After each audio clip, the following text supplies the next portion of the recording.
Hello, I'm sure some of you have noticed that the channel name has changed, and if not, well, welcome to Zero Love, formerly Time for Tennis. In this video, I want to explain why I rebranded and what my thoughts with the new name are, but I also want to discuss what I understand as the purpose of my channel. So just before we get into this video, I will tell you I didn't mean to abruptly change my name, but rebranding is one of those things where a lot of things are happening behind the scenes. You don't really talk about it and it just happens, and then you explain a little better later, I think. Because I had to coordinate with all these different sponsors to change the URLs and the links and the codes, as well as figure out my artwork and think about a name before actually changing it and making sure it's available, etc. All that stuff is happening in the background, and part of it is kind of happening secretly just to protect the decisions that are being made. So why did I decide to end Time for Tennis? Well, maybe it's pretty obvious, but I've always felt like that name was a bit of a placeholder, and I knew, despite the fact that some things were going for that name, like it's short and it's kind of a tennis pun, I knew that when you look at that name, if you don't know what the name is, most people are not going to guess what the name actually is. They're going to say something like Time for 10s, Time for 10s. Rarely did somebody actually guess Time for Tennis. That's my fault, and I knew that that would always be an issue maybe with the channel name. I just needed something that satisfied me enough to kind of move forward, and that was unique enough. I wanted something that if you were to Google it, I guess, it would be the only thing to come up. So long story short, switched over to Zero Love. That was a name that came up to me actually not that long ago, and I like it because it's kind of a pun on the scoring system. Zero and love mean the same thing. And I like that zero and love are both 4 letters. That's fun. You know we like symmetry here, right? That's why I don't like crooked crosses. Anyway, more importantly or interestingly, I think Zero Love also embodies this sense of no mercy. As in, I don't want to show mercy with my honesty. I want to just tell it like it is. Sometimes the truth hurts. Sometimes I have really critical things to say about a product, and I don't want that to be the reason that I don't talk about it. I don't want to water down my opinions or inflate them. I don't want to be one of those channels that just talks about every product as though it's great and you should buy it. And yeah, you know, not everything's really perfect, but really it's great and you should buy it. I am so tired of that. I feel like that doesn't really give the consumers any clarity.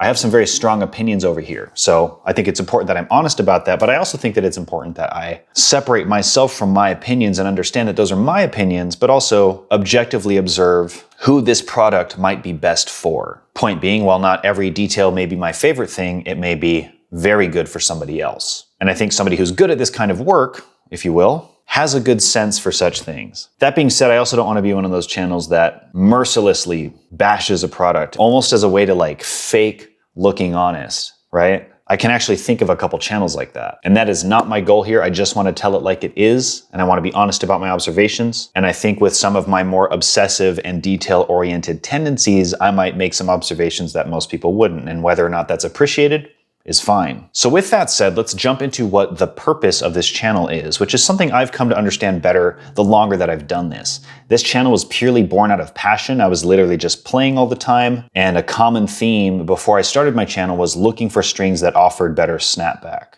Which in hindsight makes a lot of sense, right? Because once I discovered Tourline and Restring, I was constantly showing off how good the snapback was. But let me tell you, the reason I cared so much was because I was breaking all these strings within a couple days. I'm talking about strings like RPM Blast or Hyper G or Tourbite or Witex Quadro Twist, literally whatever. Whatever string was kind of at the top of the food chain in terms of topspin and so on.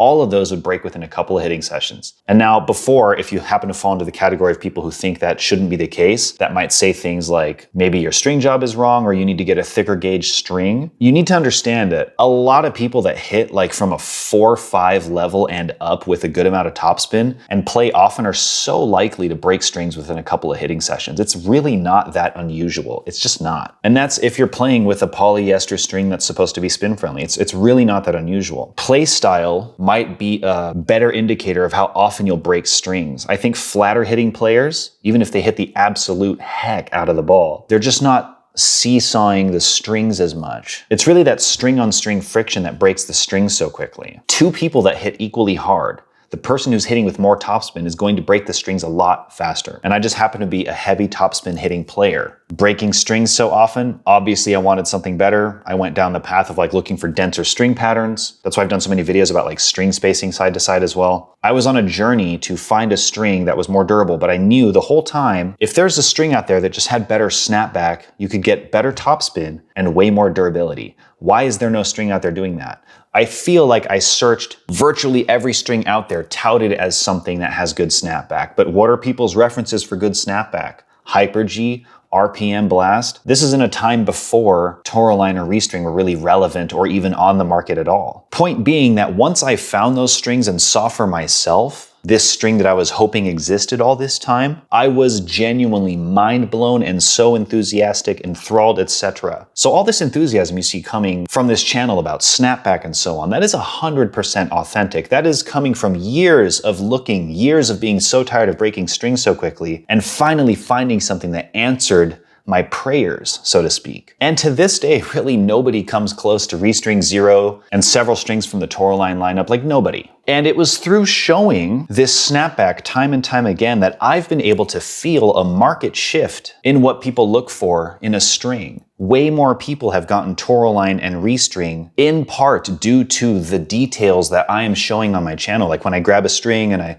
show the snapback and my consistent enthusiasm and obsession with these strings, it eventually, for the people that saw my content, got people to try the strings, which is great. And the reason that that's a beautiful thing is because I'm talking about it from such a genuine place and I'm showing that what I'm talking about is real. And then people try the strings for themselves. And a vast majority of these people are like, whoa, this is really different. I may never go back to the other strings. So many people. I have so many DMs, so many comments saying very similar things. Point being is that if my opinions can have a positive influence on the market, if my observations and my searching can surface a product that deserves more attention, that is a worthy purpose. And I care about a lot of things similarly. I feel like how I did about strings having mediocre snapback for so long until these strings came out. I feel like shoes are way too narrow in the toe box, for example. That's another thing that I'm trying to do something about. I feel like there are design choices in rackets that are just better than other design choices, and I'm trying to convey why. I also feel like the technology that's in this ProCanex racket genuinely might be the only real meaningful technology that actually brings something of value to the market. And I have this opinion about all kinds of things. Every single product that I work with on here, that I have a code with on here, is coming from a place of I genuinely think this is the best thing, and there's a lot of reasons why I feel that way. And you are also maybe likely to feel or see for yourself that the product that I'm talking about does indeed deliver on what I'm saying it does. Like, are the Volley electrolytes one of the best? For sure. The Diadem and Frankwork shoes that I work with, are they one of the best? Yeah. And I'm gonna make more content to prove why I think that. I've already proven that so many times when it comes to things like Restring Zero and Toraline, the Wasabi and whatnot.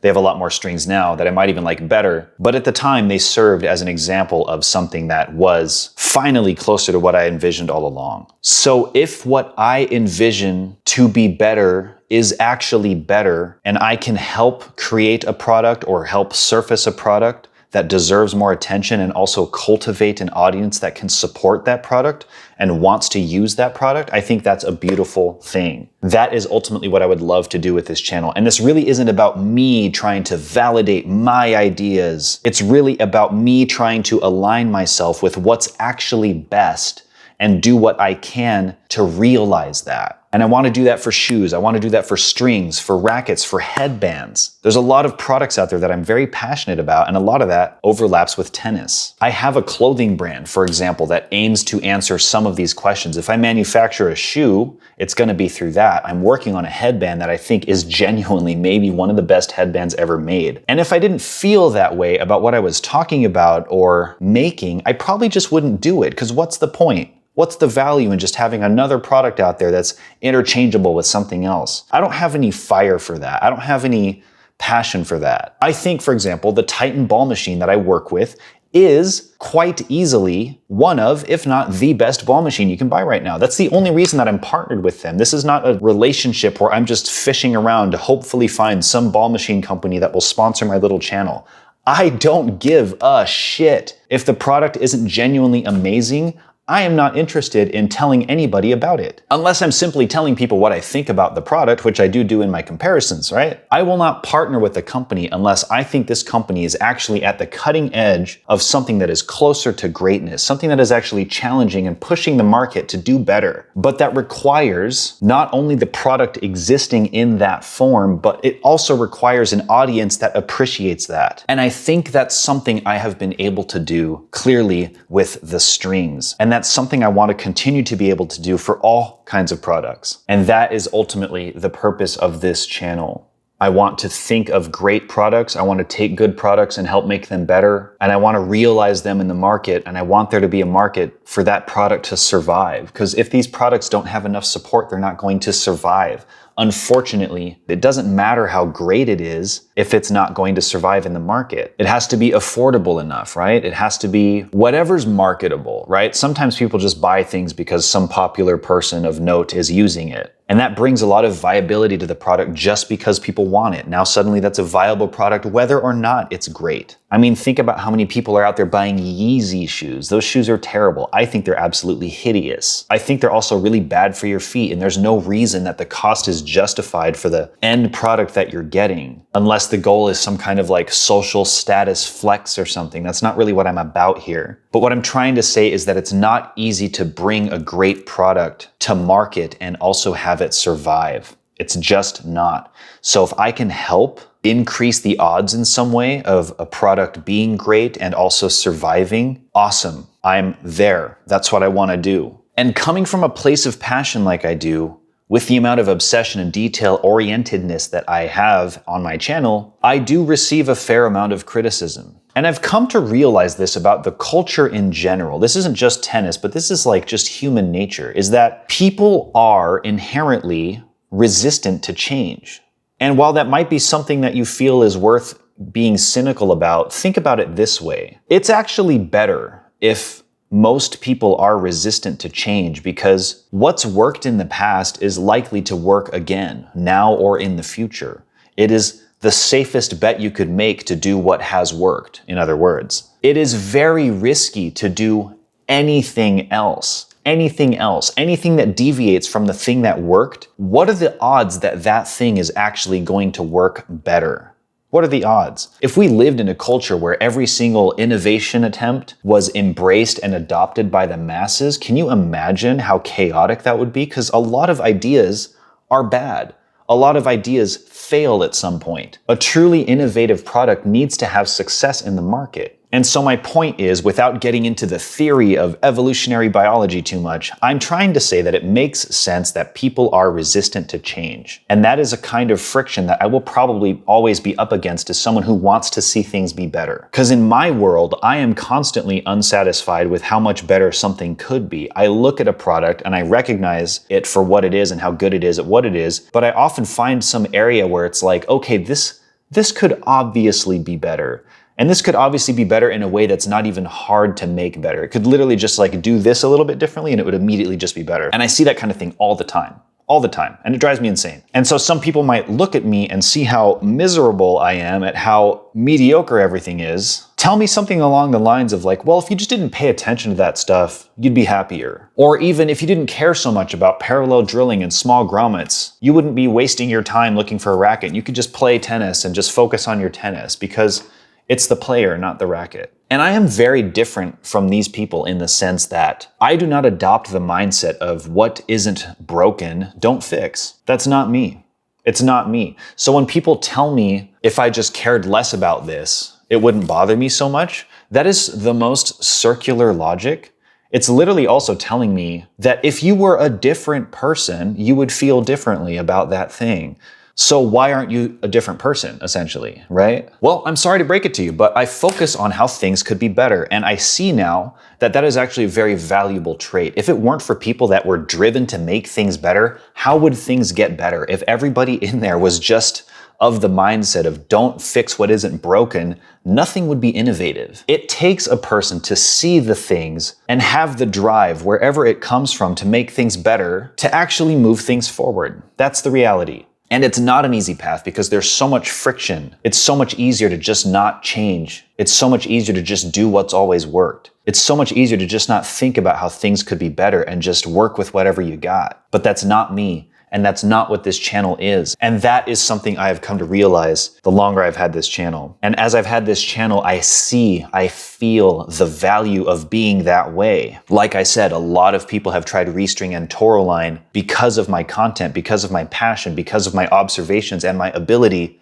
to prove that what I'm talking about has merit. It shows me that my madness isn't for nothing. But it also shows me that maybe there really is a path to making things better. If I'm really bothered by something, I can do something to change it. That's what it signals to me. And I see this channel as an avenue to that. I see my clothing brand as an avenue to that. And I'm sure that I'll get a better sense of clarity the more that I pursue that, but it's nice to be at this place. And I think that's a good place to end the video, because I don't want to yammer on too much. I've said a lot, but I care about a lot of things. I really, really do. And that might be interpreted in some way where I may even be called like OCD or borderline autistic. Those are things I've been called on my channel. But I am who I am. And even if there's parts of my character that make my existence more difficult, there's a degree of self-acceptance that is required. And so when I get comments like that, I really just take it as a misunderstanding of the value in being this way. But I get it. I get it from an evolutionary perspective, but I also get it from a personal perspective, because it is frustrating to watch somebody be so annoyed by something when they could just change their perspective and they wouldn't be annoyed by it. But that isn't really how people work, is it? And it's certainly not how I work. And I know that about myself. It's more clear than ever as I look back on all the content on my channel. The fire inside that has spewed out all this content for me to talk as much as I have about the snapback from all these Tourmaline strings and Restring strings, among everything else that I've discussed on my channel. Clearly, there's some kind of fire in here. And if I don't have a productive outlet for it, I might just burn alive. So thank goodness I have this channel, and thank goodness I have the outlet of tennis to blow off steam, and thank goodness that I have an audience that recognizes and appreciates my content. I really can't thank you enough. So for all the support, whether it's just viewership and subscriptions to using my affiliate links or donating to the channel via coffee or whatever, thank you. It means a lot to have you guys on board. So yeah, without further ado, I'm just gonna keep doing what I do and get better at it. What else can I say? So there it is. That's why I've changed my name, and that is the purpose of my channel, with a little bit of insight into who and how I am as well. Thank you so much for watching. Appreciate you. I'll see you in some future videos where my obsessive nature and tendencies are very likely to come out again. So I'll see you there. Oh yeah, and shout outs to Legal Eagle for the 10 coffees. I can't believe he watches my content. So wild. All right, till next time, everybody. Bye.